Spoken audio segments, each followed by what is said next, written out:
Welcome to Keiser Voices, the story of success, brought to you by Keiser University Graduate School, here where the academic world meets personal triumph. Join us today as we dive into the captivating tales of success. Good afternoon, everybody, and welcome back to another episode of Keiser Voices. We're really excited to have our guest today, and it's so impactful to have this conversation. We're looking at talking about victim rights and protecting, empowering those that are affected by crime. And it only makes sense to have this conversation as we take a deep dive into the criminal justice industry. This is often a topic that I don't think we think of first. We think of the due process. We think of the officers making the arrest, but we don't always have that conversation about, well, what about the victim and their families? So joining us today from the Miami-Dade Sheriff's Office is Barbie Brewer, who is a victim advocate manager and part of the victim services program at the Miami-Dade Sheriff's Office. Thank you so much for joining us, Barbie. Thank you for having me. And also with us is Dr. Leris, one of our professors here at the graduate school. She teaches in our criminal justice and criminology programs. And in a previous life, she worked a lot with death row inmates and the families of the victims with death row. So we have both of these talented ladies joining us as we take a look at what are victim rights. And that's really, Barbie, where if you don't mind, I'd like to kind of start off with is what exactly are victims' rights? So victims' rights under the Florida law, Article 1, Section 16 of the Florida Constitution, the rights are to ensure victims are heard, treated fairness or fairly, dignity with respect to include having information about the criminal justice process, being present at hearings, being able to speak and speak about their experience, about what happened to them, be heard, be able to be protected by the accuser, be able to receive restitution from the accuser. So pretty much the victims also have the right to have a victim advocate assigned to them, to be provided services. One of those services is victims' compensation through the Office of the Attorney General. That is required by state law. They have to be advised of those benefits and being able to apply for those services. Another thing that they also have the right is to remain confidential, for their information to remain confidential from the other party. The defendant, under Marcy law, they have the right to keep confidentiality as to their location, where they're at, and so forth. So that's pretty much in a nutshell what victims' rights are. It's just making sure that the victim has the right to having a fair process through the whole criminal justice process of the investigation and the case itself. Is there a person or a group that follows up with the victim or the victim's families to inform them of these rights? Yes. So in Dade County, we're discussing Dade County now. In Dade County, when an incident happens, any type of crime, right? So when an officer is called, 911 is called, a victim is calling to make a police report, a witness, anyone is calling to make a police report, and an actual incident of crime had happened, that case goes to a police officer who then investigate. If they have the information to be able to, enough information, enough evidence to be able to make an arrest, they will. If not, it goes to a detective. But in the process, there's an advocate that is assigned. Every single police department throughout Dade County, to include our sheriff's office, has victim advocates. We are assigned that case, and we're the ones to make contact with the victim or the family member. You know, if it's a victim that has been injured and is unable to take care of certain information or get information of himself, but they need the family member to do it, we make contact with the family member. We provide those services. At the same time, simultaneously, the state attorney's office also, when they get the case assigned to them, in other words, an arrest is made and it gets to the level of the state where the state prosecution is going to be prosecuting the offender, they have a victim witness coordinator then makes contact with the victim or the victim's family and provides support as well. So yes, at all given moments, we're educating the victim or the victim's family, and also witnesses. Some witnesses do have rights too. We're educating them on the services as well as their rights within the criminal justice system. When it comes to, I mean, that's fantastic. Like as this is unfolding, as it's happening, as the investigation is underway, that there's somebody there to support and educate the families. Mm-hmm. Does it change when we get to, trials and sentencings and even, and I'm probably going to ask Dr. Ocean to chime in on this last part, but even when it goes to probationary hearings, does those rights or services change at all or impact any of that? No, the rights don't change. The rights are there with the victim from the beginning. As long as they're identified as a victim, they have all those rights and they have to abide by those rights. The only thing that would change is what's happening in the court process, right? Who's handling the case? Is it the state that's handling the case? Is it going to, to the point of once it's already been a plea has happened or there's been a sentencing and now the case is in the correctional side where there might be a probation officer, for example, who's assisting in trying to obtain restitution for the victim. That might be the connection. The victim will now be moving through the system in order to get those services. But the rights itself, the fundamental rights itself does not change. When it comes to the victim's voices being heard during the trial and during sentencing, how is the legal process ensuring that they have that opportunity to be heard? Okay, so statutory rights, the rights per statute is that they have the right to be heard. So a state attorney will have a discussion with the victim either pre-trial, either in the plea hearing, prior to the plea hearing, either through pre-trial conferences prior to the trial happening, to discuss if they wish to be heard, if they wish to say their testimony, if they wish to have an impact statement presented at that hearing. It's up to the victim. At the end of the day, we all abide by a victim-centered approach.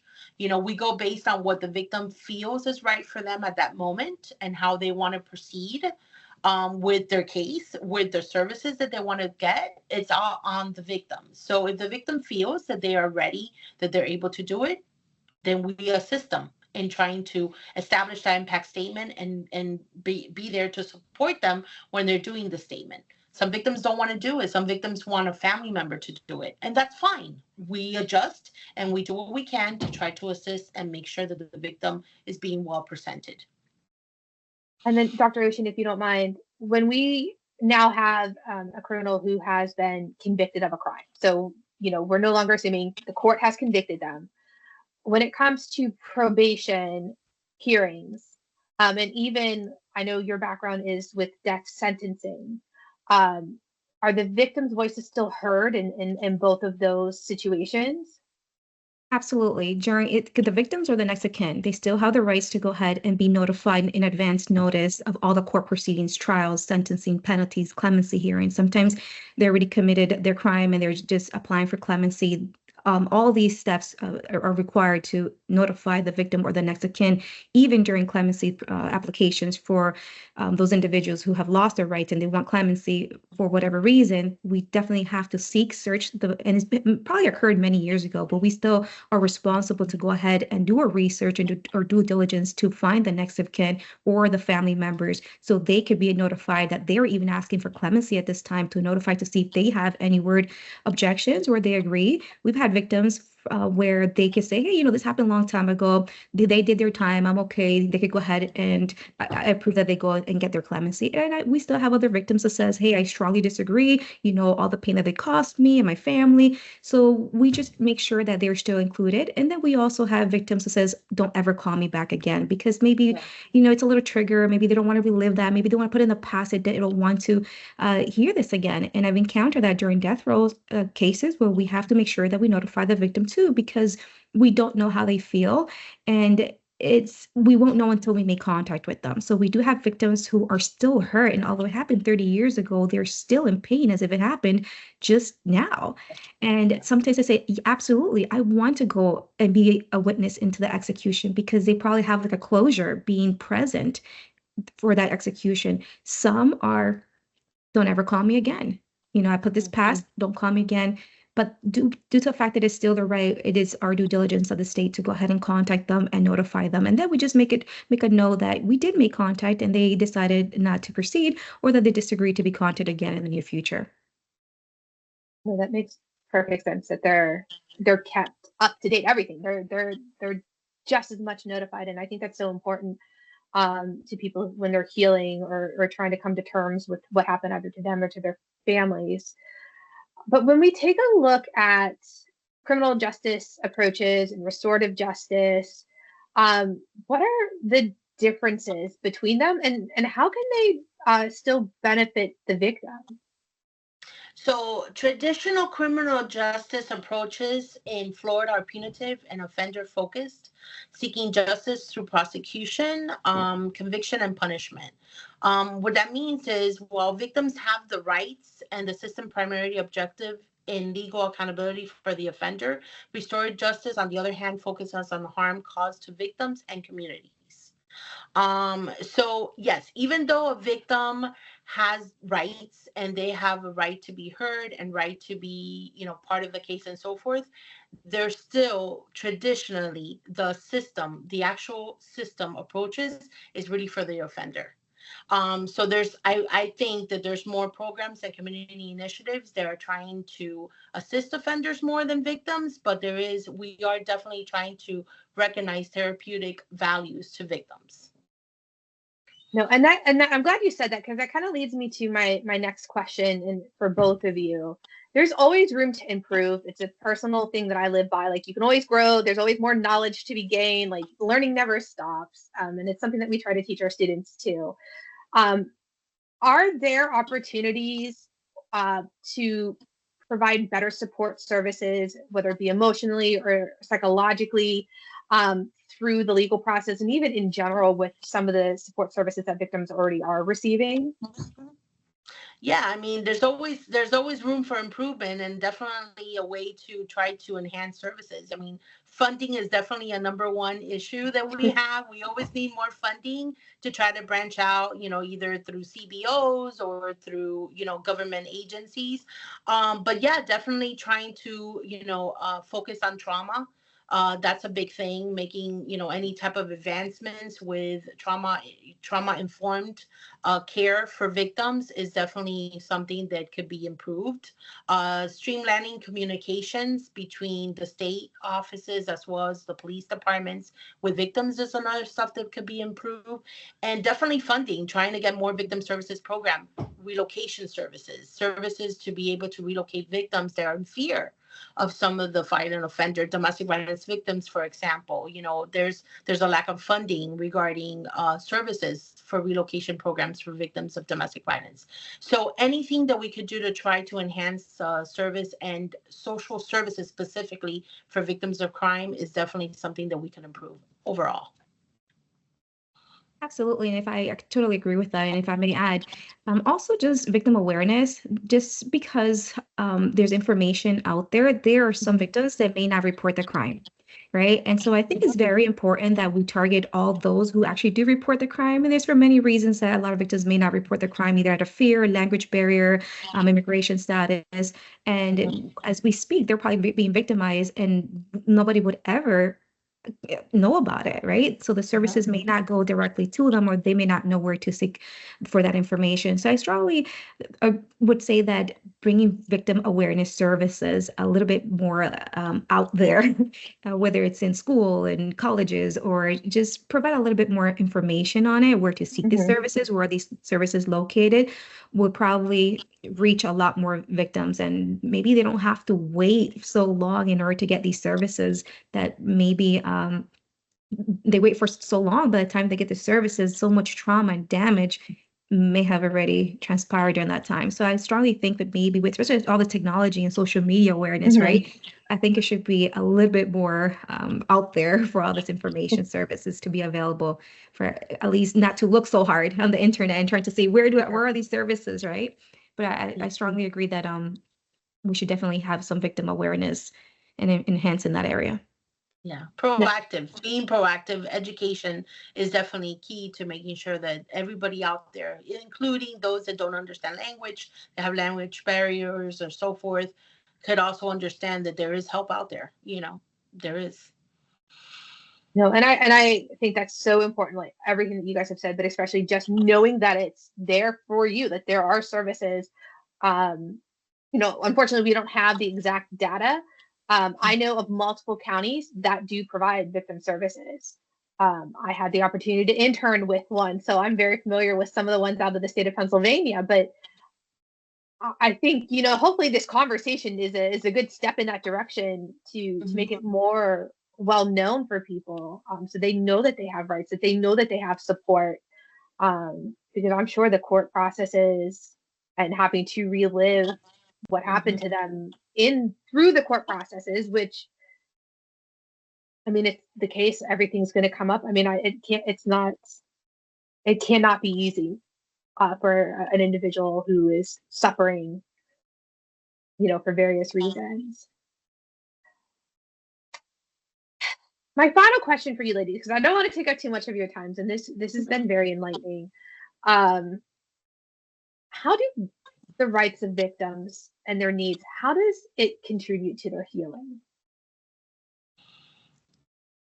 Well, I mean, for me, it's giving them a voice is a way of them healing. I mean, there are studies that say that if a victim or someone that has been victimized expresses their incident, tells them what occurred to them over 10 times, their healing begins. That's when it actually begins. The disconnection of the PTSD, that's where it begins. So giving them a voice for them to be able to speak freely about it, not only in the state level, not only in court, but also to a counselor, to a victim advocate, is always definitely something that will help them with their healing process. And also having them control of the actual case itself, like what they want to do regarding how they were victimized and how that their incident is going to impact the situation is regarding to the offender. Having them have a voice to be able to say, listen, I'm not going to allow him to or her to do this to anyone again or do this again. Having that ability to be able to speak and speak on that behalf is another way to empower them in order for them to come forward and do what they have to do to help out on the criminal case. So before we end today, is there anything else, any other maybe suggestions or advice you can provide to maybe somebody who might be a victim or a family of a victim, into looking into what support services are available to them in their local municipality? So yeah, just connecting with their local police department, wherever they made a police report, or if they're even thinking about making a police report, they can always speak to the officer who's making the report and ask to speak to a victim advocate, if not a social worker on staff. If they do not have one, they could always refer to the state level, to the state attorney's office in Florida. Obviously, in other states, would be prosecutors. But in Florida, they could always refer to the state attorneys. And there's always nonprofits in the area that also provide support. For instance, here in Dade County, our Homestead police department, they have a nonprofit that does their victim services, Project SOS. So there's always somewhere, somehow, that they're having some sort of victim advocate as supporting their cases. So definitely ask, ask the officer, the investigator who's handling the case, to please put them in contact with a victim advocate on staff in order for them to get the assistance that they need. And Dr. Leris, with these prolonged cases, when we're looking at a death row situation with probationary clemency hearings, how can a victim make sure that they are receiving the information? Because obviously every county is different. Sometimes these change attorneys over and over again. So, things can change throughout the process? How can they best keep themselves informed? Absolutely. One of the best things is just to keep your driver license accurate.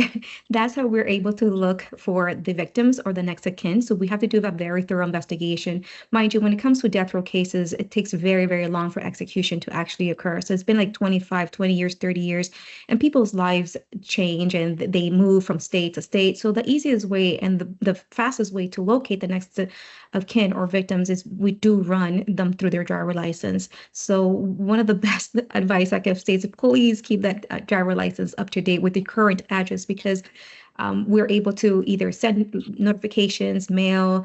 We do have databases where we're able to try to connect the dots of where they lived, where the last address. But if they've relocated, they never updated their driver license address on the driver license, it could be in a different state. It makes it a little bit complicated to go ahead. And then we do make a note of saying all the attempts that we've ever tried to try to connect to the victim or the next of kin, trying to run people who may have similar names and, try to get a hold of that person. So that was the fastest way to actually get a hold of them. So I strongly recommend that please keep their driver license up to date with the current address on it. Ms. Brewer, Dr. Ocean, we cannot thank you both enough for joining us today on the podcast and really educating us on victim rights. So thank you both for joining us. Our pleasure. Thank you for having us. And we want to give a big thank you to the Miami-Dade Sheriff's Office for helping us have this conversation today.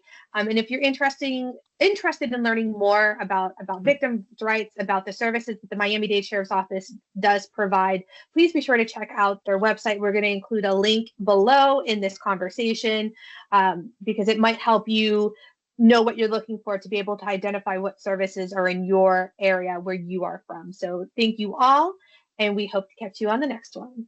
Thank you. Thank you. Thank you for journeying with us today on Keiser Voices, the story of success. As we close this chapter, remember, every story has its next page.